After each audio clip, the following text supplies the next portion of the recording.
Hola mis queridos amigos, nuevamente con ustedes su Dr. Tigre, el que ronca en esta negra noche neoliberal, latinoamericana, sudamericana, ecuatoriana, ahora que estamos viviendo el fenómeno de la migración venezolana.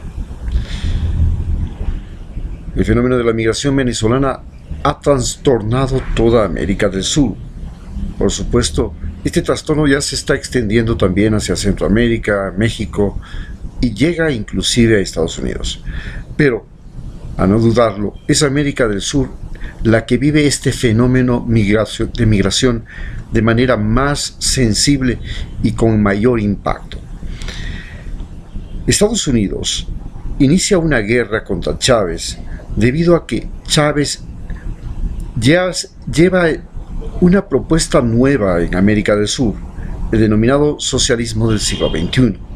Un socialismo que se llama con rostro humano, un socialismo o un capitalismo con rostro humano, y en el cual se permite la existencia del mercado, algo que en el socialismo marxista-leninista no era permitido, al igual que tampoco era permitido la propiedad privada.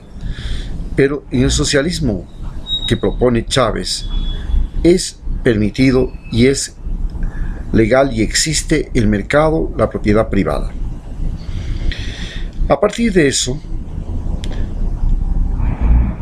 con la gran bonanza petrolera, primero Estados Unidos intenta derrocar a Chávez en el año 2002 y recordemos que Chávez está desde 1998 y en el año 2002 ya intenta su derrocamiento, fracasa y Chávez se radicaliza.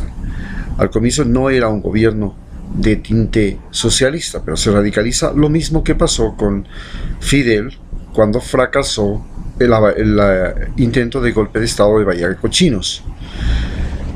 Ante esta situación, Chávez recoge un montón de dinero cuando el petróleo está a más de $80, no lo puede invertir en su país porque crea un orden inflacionario, debido a que si entrega más dinero a la población, como sueldos, salarios y todo, pero Venezuela carece de la capacidad productiva de materias primas, de alimentos y de materias elaboradas, y se convierte en un gran consumidor, un gran importador, se acelera el deterioro de Venezuela.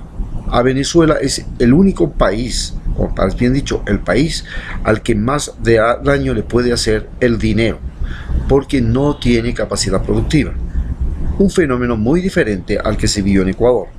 Cuando nosotros tuvimos la bonanza petrolera, esto se tradujo en mayores cultivos, mejores vías, mejor transporte, mejor abastecimiento de mercado, menos escasez, grandes reservas de alimento, asilos, mejor comercialización de productos, completamente un fenómeno diferente, porque nosotros éramos desde el tiempo de la colonia una sociedad autosustentable.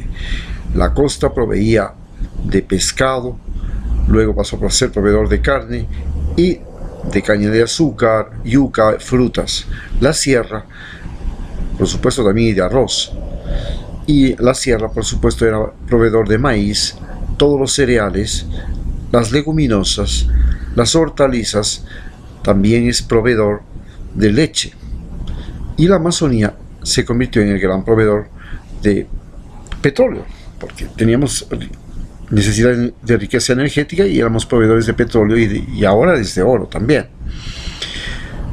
En esas condiciones, Ecuador era un país relativamente autosuficiente respecto a Venezuela, pero lo más importante del fenómeno Chávez es que, como le sobra dinero, decide financiar y comienza a financiar a gobiernos como el de Rafael Correa, al que le ayuda a financiar algunas cosas muy importantes. Entre esos, comienza con la idea de financiar la refinería del Pacífico, financia el sistema de medios públicos y otras iniciativas que tenía Rafael Correa. En Bolivia, con Evo Morales, financia la explotación del gas. En Venezuela, en Brasil, financia la explotación petrolera, que lleva a Petrobras a descubrir el más grande yacimiento de Sudamérica en el océano. Y luego, pues en Argentina también, el abastecimiento y la explotación petrolera. Así, y en estas condiciones, Chávez se convierte prácticamente en el motor social de cambio de toda América del Sur. Y esto se traduce en la constitución de UNASUR, que es la Unión de Naciones Sudamericanas, en la que aparecen numerosos gobiernos de tendencia socialista. Por ejemplo, el mismo de Venezuela, el de Ecuador, en ese momento Bachelet en Chile, teníamos el de Mujica en Uruguay, el de los Kirchner en Argentina, teníamos en Paraguay también un gobierno socialista que fue luego depuesto de manera tramposa e ilegal por intervencionismo norteamericano, y teníamos por supuesto Bolivia, Brasil, que es el más grande de Sudamérica, y habían tendencias socialistas en las tres Guayanas. Esto, sumado a Cuba y Nicaragua, le permitían a Chávez también crear lo que era este sistema monetario del Sucre y la unión entre Cuba, Nicaragua, Ecuador, que formaban parte de otra organización.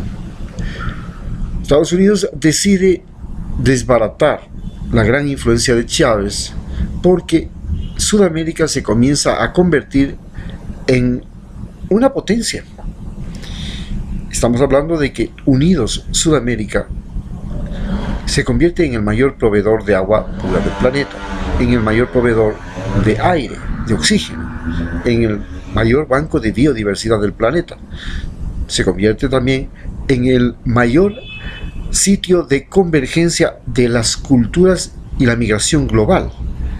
Vinieron ya desde la época de la conquista española españoles, pero además, luego de la conquista española, en las diferentes guerras de Europa, Sudamérica, al igual que Estados Unidos, fue la parte del mundo del planeta que más migrantes recibió.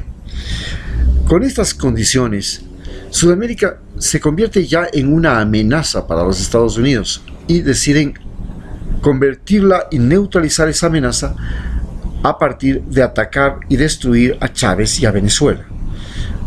Volverla al redil de los denominados países del patio trasero. Estados Unidos entonces, junto con la burguesía de Venezuela, empiezan uno que se llama una guerra de abastecimiento. No se abastecen los supermercados, bastaba con que falte una pasta dental, un papel higiénico, que toda la gente corría a comprar pasta dental y por último nunca había pasta dental. Luego faltaba papel higiénico, nunca había papel higiénico, porque la gente guardaba en su casa por sacos. Ante esta situación se crea, yo viví lo que es una ola de desabastecimiento, porque esa misma estrategia se utilizó en Chile y es la que sirvió para destruir a Allende, y es la misma estrategia que yo vi que se utilizó para el fin de la Unión Soviética. También se creó una crisis de abastecimiento y después una psicosis, como cuando un banco quiebra y todo el mundo corre a sacar su dinero y finalmente quiebran todos los bancos porque nace la desconfianza. Efectivamente, los supermercados tienen un abastecimiento que no puede satisfacer la demanda cuando ésta se incrementa bruscamente sobre un producto. Por ejemplo, como les vuelvo a repetir, que llega a faltar toallas sanitarias. Esto crea pánico de abastecimiento. Al pánico de abastecimiento le siguió lo que se llama la guerra mediática. Se comenzó a decir que todo era culpa de Chávez, que era culpa del socialismo, que esto no funcionaba, que las privatizaciones eran un error, que todo iba para abajo, y se creó la desconfianza. Luego se comete el error por parte de Maduro de fabricar dinero sin respaldo, y esto genera la caída de sueldos y salarios. La caída de sueldos y salarios, a su vez, disminuye la capacidad adquisitiva de la gente, ya producir no sirve para nada porque nadie compra, la gente se larga del país, se produce una ola migratoria. Y viene lo denominado gran fenómeno migratorio de Venezuela. Este fenómeno migratorio de Venezuela afecta fundamentalmente a los países que antes éramos de la Gran Colombia, Colombia y Ecuador. Posteriormente se extiende a Chile, Perú, y finalmente Argentina. Brasil también recibe migración, pero cuando llega Bolsonaro, el fenómeno es detenido y Bolsonaro actúa de manera brutal contra los venezolanos. ¿Qué es lo que se está viviendo en este momento? El fenómeno venezolano genera también nuevamente lo que Estados Unidos durante toda su vida procuró que nunca exista. Estados Unidos, mediante la doctrina Monroe, quería numerosos países en América Latina, llegamos a ser 33, pero cada uno separado del otro, cada uno en conflicto con el otro. Y así, nosotros tuvimos conflicto con los peruanos, Perú tuvo conflicto con Colombia, Colombia tuvo conflicto con Venezuela, con Panamá, perdió Panamá, Venezuela tuvo conflicto con las Guyanas, Brasil tuvo conflicto con todos sus vecinos, Bolivia conflicto con Brasil, conflicto con Paraguay, Paraguay conflicto con Uruguay, Argentina y Brasil, Chile con Argentina, bueno, y Chile con Perú, Chile con Bolivia. Este era el entorno que le favorecía a Estados Unidos para su gran crecimiento, para su nuevo orden. Y mientras estuvimos en disputa, las cosas iban así. Pero cuando llega la Segunda Guerra Mundial, necesita Estados Unidos que se acaben estos líos, porque necesita que todos los países le abastezcan para poder entrar a la Segunda Guerra Mundial, y pone de acuerdo a todos en el Tratado de Río de Janeiro, en el cual, por supuesto, Ecuador perdió la mitad de su territorio a cambio de que Perú le abasteciera con caucho que era proveniente de los territorios a los que fue despojado Ecuador, porque Ecuador era un proveedor de caucho de Alemania, no de Estados Unidos.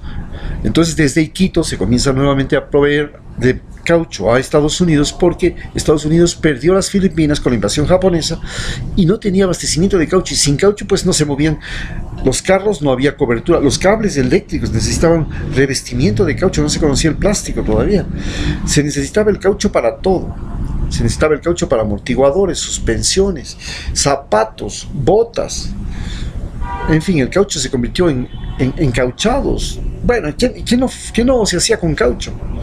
Entonces, el caucho fue lo que es ahora el plástico. Perder el caucho era perder una cosa vital. Y así se lograron reunir a todos los países sudamericanos y decir, bueno, aquí nos vamos a tranquilizar y todo el mundo deja de estarse peleando. Entonces, después de la Segunda Guerra Mundial, hay solo un país que pelea, que es Ecuador con Perú.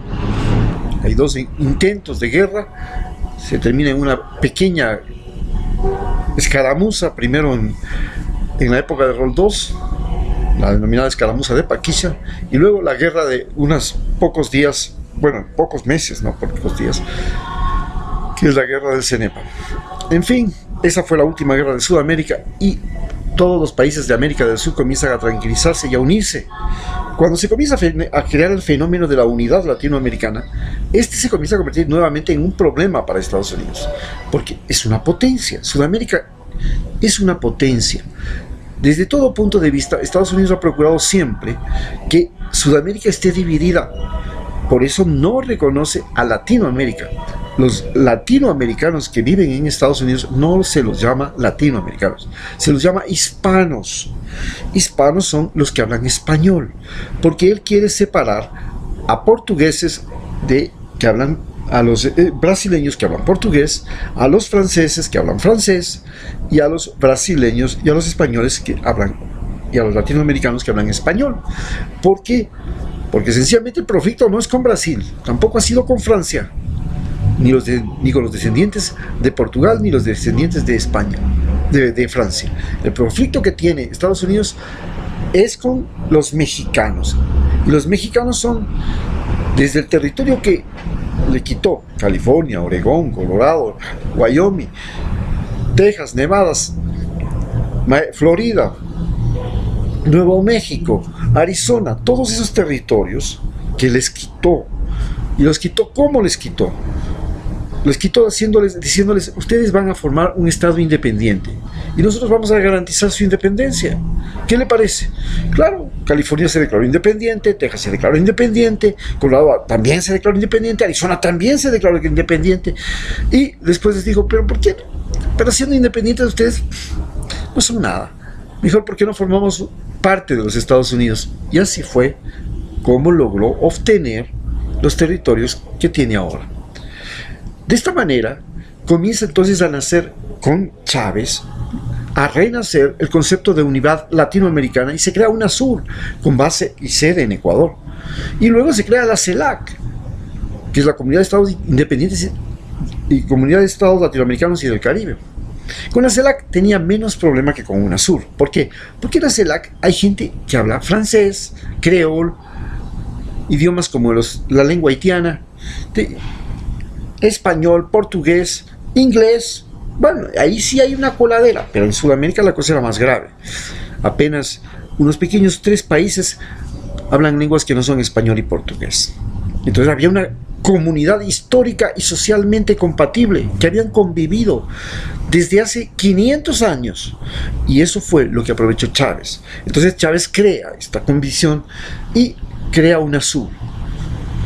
Cuando Chávez crea UNASUR, ya se convierte en un problema gravísimo para Estados Unidos, y comienza y se manifiesta porque quiere Estados Unidos intervenir en Ecuador cuando hay el 30 de septiembre, pero la UNASUR le dice, usted no se mete acá. Quiere intervenir en Bolivia cuando hay una pelea entre La Paz y Santa Cruz, y se quiere informar 2 estados, usted no se mete ahí.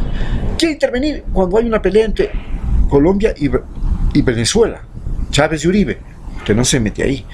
Oye, eso quiere decir que es un gran problema. ¿Por qué?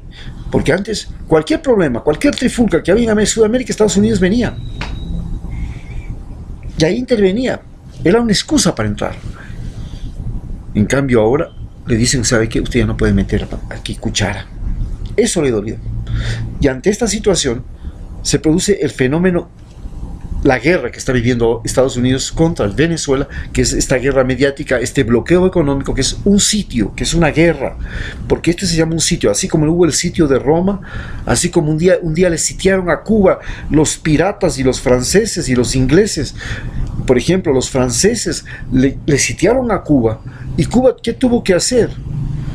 Cuba tuvo que canjear la Florida,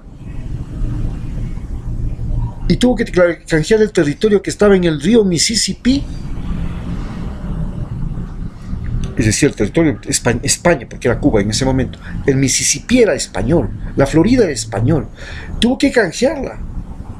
Y el famoso Lafayette, el pirata más sonado que gobernaba todos estos territorios, era el principal enemigo de España, y llegó a tener una flota que era más grande que la flota norteamericana. Entonces, el gran problema era cómo derrotarle a Venezuela. Pensó que la guerra era fácil, era simple. Hacía un bloqueo, le cerraba el espacio aéreo como hizo en Libia, y se acababa el problema. En Libia solo cerró el espacio aéreo y se acabó, se cayó Libia. Pero ya no funcionó eso en Siria, porque inmediatamente los sirios recibieron el respaldo de Rusia, y Rusia los puso unos armamentos denominados SAM, los SAM-3 y los SAM-4, y con esos ya no hay chiste, ahí se acaban, ya no sirven los aviones, ahí se acabó, ya no pueden hacerse bloqueo aéreo. Lo mismo tiene Venezuela ahora. Entonces no puede funcionar un bloqueo aéreo. Un bloqueo naval tampoco funciona. ¿Por qué? Porque Rusia le ha abastecido de drones a Venezuela, drones submarinos, y con drones submarinos ya ¿para qué? Cualquier invasión naval es casi imposible. Entonces surge el problema de que no se le puede destituir al gobierno de Venezuela. Pero Venezuela sufre una catástrofe total. ¿Cuál es la catástrofe total? Primero, su economía se va al piso. Segundo, no puede exportar petróleo, está bloqueado. No puede abastecerse, no puede educar, no puede alimentar, no puede entregar medicinas. Vive realmente un sitio igual que el que vivió Roma, un sitio igual que el que vivió Bizancio. Bien, ¿qué hace la gente? Sale. ¿Y qué pasa con la gente que sale, los venezolanos? Resulta que los venezolanos durante 20 años tuvieron la mejor educación de Sudamérica. Y cuando salen a países como Ecuador, como Colombia. Colombia tiene la peor educación de Sudamérica, porque la educación de Colombia solo se limita al área entre el Valle del Cauca y el Magdalena, en la zona central. Pero toda la periferia colombiana es analfabeta, era territorio de la guerrilla. Ecuador, recién con Correa, tiene una educación, pero que antes teníamos una educación, sí, teníamos educación primaria, secundaria y universitaria, de a perro, inútil, solo aprendíamos a obedecer, no a pensar. Era una educación solo para contestar las respuestas que pedía el profesor, no para usar el cerebro, no para crear, no para trabajar. Con esa educación no llegábamos a ninguna parte. Correa intentó una reforma, 10 años lo hizo, pero no competía con el nivel educativo que traían los venezolanos. Está peor Perú. Perú es un país rural, un país con una de las peores educaciones de América Latina, que solo se queda en Lima. El resto del Perú es un desastre educativo. Chile sí, Chile tiene una buena educación igual que Argentina, pero resulta que cuando llegan los venezolanos a Chile, los venezolanos tienen 15 años de estudios en promedio y los chilenos tienen solo 11. Esto nos revela que el venezolano que salió está más preparado que el local, y esto es lo que le ha facilitado a los venezolanos prácticamente invadir Brasil. Brasil es un desastre. Brasil, la educación de Brasil, fuera de Sao Paulo, fuera de Río de Janeiro y de los estados sureños, ¿no? De Río Grande do Sur y todos esos, es un desastre. En las zonas del norte de Brasil, donde es la zona más pobre, el nordeste, la zona Amazonía y todo eso, un desastre completo. En estas condiciones, la llegada de los brasileños, de los venezolanos que tienen un mejor nivel educativo, pero no solamente el nivel educativo. El problema es que llegan, y cuando llegan ellos se produce una cosa extraordinaria. Existe el celular, existe el internet, existe el WhatsApp, existe la transferencia de dinero. Y esta gente que llega acá puede mantener su comunicación con sus familiares en Venezuela día y noche, 24 horas, y es como si se hubieran salido de la casa a la vuelta de la esquina. No ha pasado nada. Que la distancia, que la familia está lejos, no, sí, pero todos los días estás hablando y hablas del tiempo que quieres y no te cuesta nada porque gracias al WhatsApp y le envías plata y la transferencia prácticamente te sale gratis, no te cuesta sino decir aquí ya te pongo la plata en el banco y tú retiras allá con la tarjeta. Oye, eso le dio una herramienta a los venezolanos para expandirse y prácticamente conquistar los espacios laborales de América del Sur, y prácticamente se han convertido en el nuevo camino de reunificación, los nuevos reunificadores de América del Sur. Y esto, no solamente que no solamente eso, sino que los venezolanos han permeado todas las fronteras. Antes, no, los ecuatorianos no pasan al Perú, mátales a los ecuatorianos cuando se vengan. Ok, ahora pasan peruanos, pasan colombianos, pasan venezolanos, pasa todo el mundo. Y de Perú pasan a Chile, y de Chile pasan a Argentina, y de Argentina regresan, y pasan por Ecuador, y pasan por... Se permeabilizó todas las fronteras sudamericanas, algo que era utopía, que quería la UNASUR, pero que no funcionaba. Tenían derecho a una visa de 2 años por toda Sudamérica, los sudamericanos, pero no se usaba, no servía para nada, era pura lengua. Hoy, con la revolución creada por los venezolanos, todas las fronteras de Sudamérica se han permeabilizado. El mercado laboral ha cambiado. Ya todos los países latinoamericanos de Sudamérica estamos forzados a elevar nuestro nivel de educación para poder competir con los venezolanos. Y los venezolanos no solamente que han traído su capacidad intelectual, han traído algo que no teníamos nosotros y que habíamos dejado botado, la capacidad de gestión. Venían de sufrir hambre, miseria, sacrificios, eran guerreros del hambre, guerreros de la desesperación. Son gente que ha sobrevivido las calamidades, están entrenados para resistir calamidades y lo han resistido durante prácticamente Desde el año 2014 estamos hablando de 6 años de resistir calamidades y calamidades. Son gente entrenada en la calamidad. Y esta gente entrenada en la calamidad tiene mucha más fortaleza física, fortaleza psicológica para invadirnos, para ganarnos, para derrotarnos y al mismo tiempo para unirnos a todos los sudamericanos. Y le sale el tiro por la culata a Estados Unidos. Quería dividir a Sudamérica y entonces dividió a Sudamérica en Prosur y en UNASUR nuevamente. Prosur, todos los países cepillos, con presidentes cepillos, besbirros y ladinos de Donald Trump, que querían que haya la guerra, que se continúe el bloqueo, que viva Guaidó, que siga el conflicto. Y UNASUR, que todavía se conserva con Bolivia, Uruguay.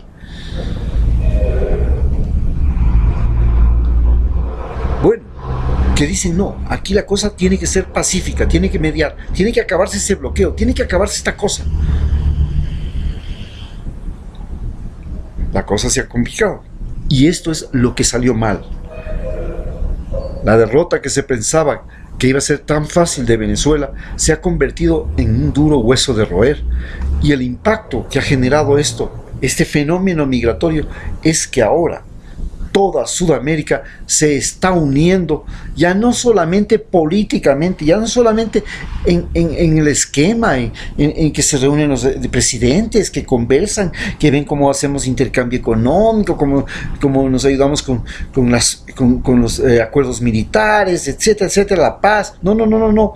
Ahora desaparecieron las fronteras. Desaparecieron las fronteras porque los venezolanos prácticamente las han destrozado. En segundo lugar, desapareció el mercado laboral local. Ahora existe un mercado laboral latinoamericano.